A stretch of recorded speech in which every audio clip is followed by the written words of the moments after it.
ধুবুৰীত মেম্বাৰ কিনা বেচা সন্দৰ্ভত সংবাদমেল ৰাজ্যজুৰি পঞ্চায়ত গঠনৰ নামত চলিছে মেম্বাৰ কিনা বেচাৰ পদ্ধতি। ঠিক তেনে সময়তে চৰ্চালৈ আহিছে পাটামাৰী গাঁও পঞ্চায়তৰ সদস্য আত্মগোপন আৰু মেম্বাৰ কিনা বেচাৰ বাতৰিয়ে তোলপাৰ লগাইছে পাটামাৰী গাঁও পঞ্চায়তৰ ৰাজনীতিত। উল্লেখযোগ্য যে যোৱা দুদিন পূৰ্বে সংবাদ মাধ্যমৰ নৱনিৰ্বাচিত গাঁও পঞ্চায়তৰ ৱাৰ্ড সদস্য আঞ্জুমা বেগম, ৰহিমা বেগম, আনোৱাৰা খাতুন, আসনুৰী বেগম, হাবিজা খাতুন, মৰিয়ম আক্তাৰ হুছেইন আৰু মমন উদ্দিন শেখক আত্মগোপন কৰি থকা আৰু কিনা বেচাৰ পদ্ধতি মফিদুল ইছলাম ওৰফে সেলিমৰ নেতৃত্বত হোৱা বুলি বাতৰিত উল্লেখ কৰাক লৈ আজি সংবাদমেলৰ জৰিয়তে সকলো অভিযোগ নস্যাৎ কৰে মফিদুল ইছলাম ওৰফে সেলিম আৰু ৱাৰ্ড সদস্য তেখেতৰ পত্নীয়ে আৰু কয়, আমি কোনো ধৰণৰ মেম্বাৰ কেনা বেচা আৰু মেম্বাৰক আত্মগোপন কৰি ৰখা বিষয়ৰ লগত জড়িত নহওঁ। আটাইখিনি সদস্যই পঞ্চায়তত আছে, নিজ ঘৰত আছে আৰু যিয়ে স্বচ্ছ আৰু নিকা ভাৱমূৰ্তিত পঞ্চায়ত গঠন কৰিব আমি তাকে সমৰ্থন জনাম। নমস্কাৰ, মই মফিদুল ইছলাম ওৰফে সেলিম, পাটামাৰী গাঁও পঞ্চায়তৰ বাসিন্দা। মই আপোনালোকক মাতাৰ এটা উদ্দেশ্য হ'ল যোৱাকালি এটা নিউজ চেনেলত মোৰ বিৰুদ্ধে এটা ৰাজনৈতিক এটা অপপ্ৰচাৰ হৈছিল। এই বিষয়ে স্পষ্টীকৰণ দিয়াৰ কাৰণে আপোনালোকক মই মাতিছোঁ। তো যিটো প্ৰচাৰ হৈছে মোৰ বিষয়ে যে মোৰ ধনৰ বিনিময়ত মোৰ সেই অঞ্চলৰ ৱাৰ্ড সদস্যবিলাকক লুকাই ৰখাৰ যিটো অভিযোগ মোৰ বিৰুদ্ধে যিটো উত্থাপন হৈছে, এইটো সম্পূৰ্ণ মনে সজা ভিত্তিহীন আৰু চক্ৰান্তমূলক এটা ৰাজনৈতিক অভিসন্ধ। মই এইবিলাকত কোনো ধৰণৰ প্ৰত্যক্ষভাৱে পৰোক্ষভাৱে কোনো ধৰণৰ জড়িত নহয়।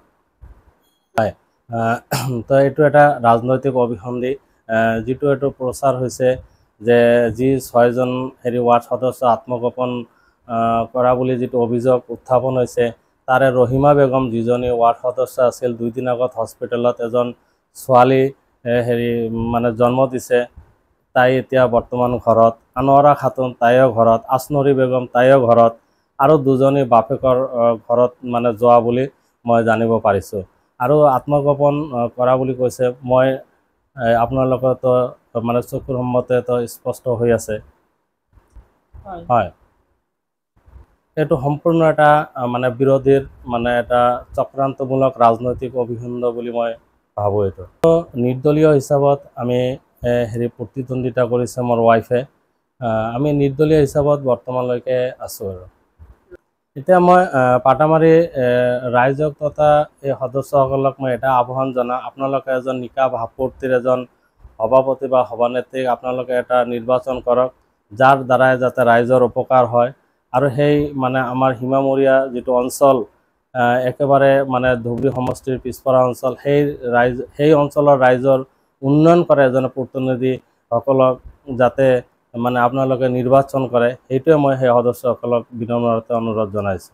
হয়, মই মোৰ ৱাইফক ক'ম যে যোনে নিস্বাৰ্থভাৱে উন্নয়নৰ স্বাৰ্থৰ খাতিৰত যোনে ছাপোৰ্ট কৰিব, আমি সেই সমৰ্থনটো মোৰ ৱাইফক ক'ম, তেখেতে যাতে সেই সমৰ্থনটো যাতে গ্ৰহণ কৰে। ধনৰ বিনিময়ত আমি কোনো ধৰণৰ লেনদেনত আমি জড়িত নহওঁ আৰু নহ'ম ভৱিষ্যতত। হয়, এইটো সম্পূৰ্ণ ভিত্তিহীন আৰু চক্ৰান্তমূলক আৰু মিছা অভিযোগ। ৭৪ নং পাটামাৰী গাঁও পঞ্চায়তৰ 6 নং ৱাৰ্ডত আসনুৰী বেগম মিছেছ জয়লাভ কৰিছে। কালি এটা মই ভুৱা নিউজ চালোঁ, এই ভুৱা নিউজটো একেবাৰে মিছা। মোৰ ৱাইফে বৰ্তমান মোৰ ঘৰতে আছে। মোৰ নাম আতাউৰ ৰহমান, মোৰ ৱাইফৰ নাম হ'ল হাবিজা খাতুন। ৭৪ নম্বৰ পাটামাৰী গাঁও পঞ্চায়তৰ অন্তৰ্গত 4 নম্বৰ ৱাৰ্ডৰ সদস্য হিচাপে নিৰ্বাচিত হৈছে। যোৱাকালি মই এটা ভুৱা নিউজ চাইছোঁ। ভুৱা নিউজটো হ'ল মোৰ ৱাইফ নেকি নিৰুদ্দেশ হৈ আছে। এই নিউজটো একেবাৰে ভুৱা বুলি, এই নিউজটো একেবাৰে ভুৱা, কাৰণ এতিয়ালৈকে মোৰ ৱাইফ ঘৰতে আছে। মোৰ নাম শেখ ওমৰ ফাৰুক।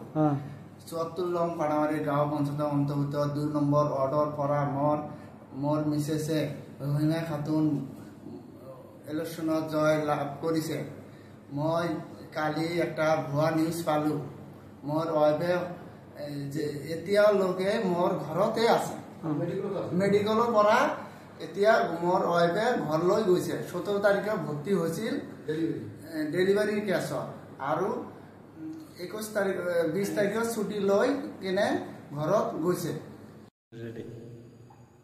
মোৰ নাম মমনুদ্দিন শেখ, 74 নং পাটামাৰী গাঁও পঞ্চায়তৰ অন্তৰ্গত সস্তাৰঘাট 3য় খণ্ডৰ 7 নম্বৰ ৱাৰ্ডত সদস্য হিচাপে জয়লাভ কৰিছোঁ। কালি এটা নিউজ চালোঁ,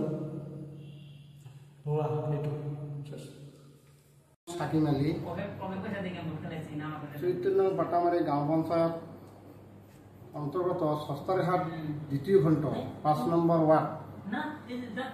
মোৰ মেছেজ আনোৱাৰা খাতুন সদস্য পদৰ নিৰ্বাচিত জয়লাভ কৰিছে। মই যোৱাকালি এটা নিউজ চালোঁ, মোৰ মেছেজৰ নামত কিবা ভুৱা এটা নিউজ কৰিছে, এইটো মিছা, এইটো একদম মিছা কৰিছে, এইটো কৰিব নালাগিছিল। মোৰ মেছেজে ঘৰতে আছে, এইবিলাক কোনে কৰিছে মই গম নাপাওঁ, এইবিলাক কৰিব নালাগে। মোৰ মেছেজে আমাৰ আগন্তুক পঞ্চায়তৰ সদস্য পদত লাভ কৰিছে। মোৰ মেছেজে এইবাৰ ৰাইজে আৰু আগৰ সদস্য পদত জয়লাভ কৰিছে মানাইছে। মোৰ মেছেজে আৰু মই এইটো ভাবি আছোঁ, গাঁৱৰ ৰাইজৰ কি সেৱা কৰিম। আমাৰ গাঁৱৰ নদী ভাঙা মানুহ বহুত ক্ষতিগ্ৰস্ত হৈ আছে, এইবিলাক কেনেকৈ কাম কৰিব লাগে, নদী ভাঙা বন্ধ কৰিব লাগে, এইবিলাক লৈ আমি ব্যস্ত হৈ আছোঁ। ৰাইজৰ আমাক যেতিয়া জয়লাভ কৰিছে তাৰ পৰা ঘৰত আহি আমি এইটো ভাবিছোঁ কেনেকৈ কাম কৰিম, কেনেকৈ ৰাস্তা ঘাটৰ কাম কৰিম, কেনেকৈ নদী ভাঙা বন্ধ কৰিম, এইবিলাক আমি ভাবি আছোঁ। আৰু এইবিলাক কোনে এনেকৈ ভুৱা নিউজ কৰিছে নাজানো, এইবিলাক কৰিব নালাগিছিল, এইবিলাক একদম বেয়া। মই হাফিজুৰ ৰহমান, মোৰ 74 নং পাটামাৰী গাঁও পঞ্চায়তৰ অন্তৰ্গত 9 নং ৱাৰ্ডৰ পৰা মৰিয়ম আক্তাৰ হুচাইনে, মোৰ ৱাইফ মৰিয়ম আক্তাৰ হুচাইনে নিৰ্বাচনত জয়লাভ কৰিছে। গতিকে মই কালি এটা ভুৱা নিউজ চাইছোঁ, সেই ভুৱা নিউজটো সিহঁতে কৰিব নালাগিছিল, কিয়নো মোৰ ৱাইফ এতিয়ালৈকে ঘৰত আছে।